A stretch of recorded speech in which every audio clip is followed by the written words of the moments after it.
हे नाथ, यदि आप मुझ पर प्रसन्न हैं तो यह विधान बताइए। हे प्रभु, किस तप, व्रत या दान से आदि मध्य और अंत रहित आप जैसे महाप्रभु हमको प्राप्त हुए हैं। शिव जी बोले, हे देवी सुनो, मैं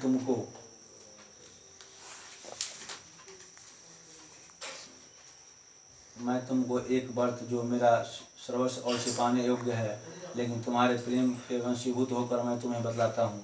शिव जी ने कहा, भारतवर्ष में जैसे नक्षत्रों में चंद्रमा, ग्रहों में सूर्य, वर्णों में ब्राह्मण, देवताओं में विष्णु भगवान, नदियों में गंगा, पुराणों में महाभारत, वेदों में समावेद और इंद्रियों में मन श्रेष्ठ है, सब पुराणों और वेदों का सर्वस्व जिस तरह कहा गया है, मैं तुम्हें एक प्राचीन व्रत बतलाता हूँ। एकाग्र मन से सुनो।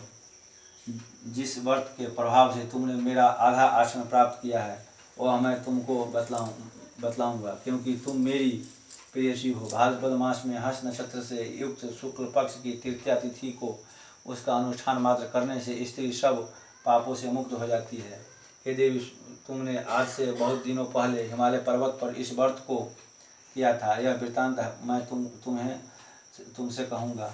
पार्वती जी ने पूछा, हे नाथ, मैंने क्यों यह व्रत किया था, यह सब आपके मुख से सुनना चाहती हूँ। उत्तर की ओर एक बड़ा रमणीक है और पर्वतों में श्रेष्ठ हिमवान नामक पर्वत है। उसके आसपास तरह तरह के भूमियाँ हैं, तरह तरह के वृक्ष उस पर लगे हुए हैं, नाना प्रकार के पंछी और अनेक प्रकार के पशु उस पर निवास करते हैं।